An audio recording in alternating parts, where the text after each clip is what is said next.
Assalamualaikum warahmatullahi wabarakatuh. Perkenalkan, nama saya Muhammad David Muhlisin, semester 5 dari Prodi Manajemen Zakat dan Wakaf, Fakultas Ekonomi dan Bisnis Islam, UIN Sunan Ampel, Surabaya. Sini saya akan menjelaskan sedikit tentang orang-orang yang berhak untuk menerima zakat dan membacakan ayat-ayat Al-Quran. Ayat Al-Quran yang berkaitan dengan hal tersebut. Maka perintah untuk membayar zakat diwajibkan setiap bagi umat Islam yang mampu untuk memenuhi kebutuhan sehari-hari ataupun untuk memenuhi kehidupannya sehari-hari secara layak. Baik bagi umat muslim yang tidak mampu untuk memenuhi kehidupan ataupun memenuhi biaya hidup sehari-hari, mereka tidak diwajibkan untuk membayar zakat. Akan tetapi sebaliknya, mereka malah harus diberikan zakat. Dalam Al-Qur'an surat At-Taubah ayat 60 disebutkan bahwa a'udzubillahi minasyaitonirrajim, bismillahirrahmanirrahim, innamas shadaqatu lil fuqara'i wal masakin wal 'amilina 'alaiha wal mu'allafati qulubuhum wa fir riqabi wal gharimina wa fi sabilillahi wa ibnis sabil faridatan minallah wallahu alimun hakim. Yang artinya yaitu sesungguhnya zakat itu hanyalah untuk orang-orang yang fakir, orang-orang yang miskin, amil zakat, orang yang dilunakkan hatinya atau mu'allaf, orang yang memerdekakan hamba sahaya, orang yang membebaskan orang yang berhutang, orang yang ada di jalan, orang yang ada di jalan Allah, dan untuk orang yang sedang dalam perjalanan. Maka sebagai kewajiban dari Allah, sesungguhnya Allah Maha mengetahui lagi Maha bijaksana. Nah, di sini disebutkan tadi bahwasanya orang-orang yang berhak menerima zakat adalah orang yang fakir. Innamas shadaqatu lil fuqara, orang yang fakir. Nah, orang yang fakir ini adalah orang-orang yang memiliki harta namun sangat sedikit. Orang-orang ini tidak memiliki penghasilan ataupun orang yang tidak bekerja, sehingga jarang bisa untuk memenuhi kebutuhannya sehari-hari dengan baik. Sedangkan perbedaan dengan orang miskin ataupun yang kedua yaitu orang miskin, innamas shadaqatu lil fuqara wal masakin, orang yang miskin di atas orang fakir. Orang yang miskin itu di atas orang fakir. Orang-orang yang disebut miskin adalah mereka yang memiliki harta namun juga sangat sedikit. Penghasilan sehari-hari pun hanya cukup untuk memenuhi makan, minum, dan tak lebih dari itu. Maka itu disebut miskin.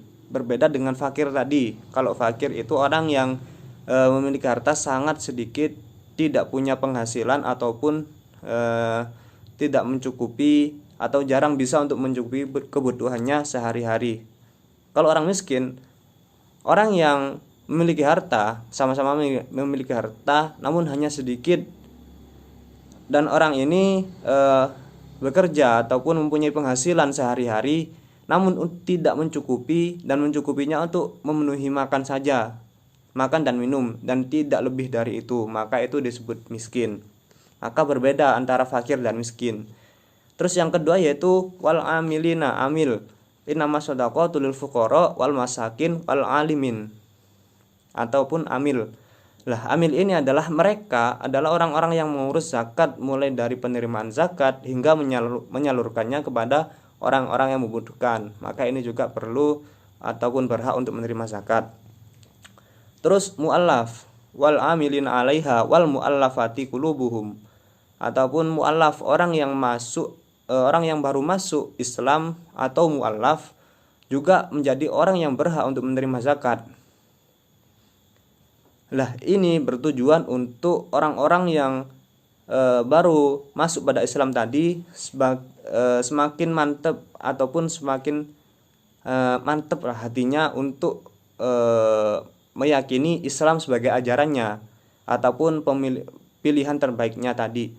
Maka Allah sebagai Tuhan dan Nabi Muhammad adalah sebagai Rasulnya. Maka orang yang baru masuk Islam atau mu'alaf itu berhak untuk menerima zakat. Dengan tujuan apa? Yaitu memantapkan hatinya bahwasanya ajaran Islam ini adalah ajaran yang benar, dan Allah sebagai Tuhan dan Nabi Muhammad sebagai Rasulnya. Terus yang kelima yaitu ada rikob, ataupun memerdekakan budak. Wal mu'allafati qulubuhum wa fir riqabi.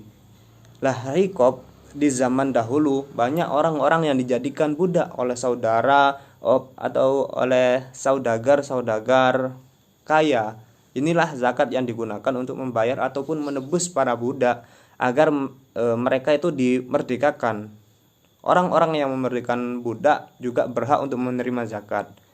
Maka kalau zaman Nabi Muhammad dulu itu banyak budak-budak yang dijadikan budak oleh saudagar kaya pada zamannya.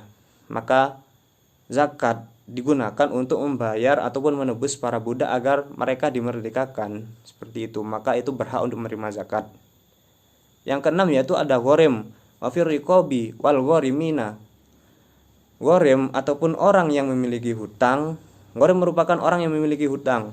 Orang yang memiliki hutang itu berhak untuk menerima zakat. Namun orang-orang yang menerima zakat, orang-orang yang berhutang kepentingan maksiat sebagai judi ataupun berhutang dan lain sebagainya, itu mereka tidak hak mereka untuk mendapatkan zakat itu gugur, ataupun hak mereka untuk mendapatkan zakat akan gugur kalau mereka berhutang dalam kemaksiatan untuk tujuan kemaksiatan.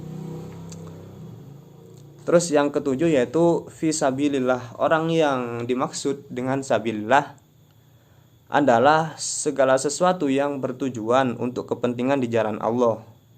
Misal pengembangan pendidikan, dakwah, kesehatan, panti asuhan, madrasah diniyah, dan masih banyak lagi untuk kepentingan kebaikan tersebut. Maka itu juga berhak untuk menerima zakat. Terus yang kedelapan yaitu fisabilillah wa bani sabil. Ibnu Sabil itu disebutkan juga sebagai musafir ataupun orang-orang yang sedang dalam melakukan perjalanan atau dalam melakukan perjalanan jauh, termasuk pekerja ataupun pelajar dalam perantauan misalnya, itu juga berhak menerima zakat. Demikian apa yang bisa saya jelaskan dari 8 asnaf tadi yang dibacakan juga surat At-Taubah ayat 60. Kurang lebihnya, Assalamualaikum warahmatullahi wabarakatuh.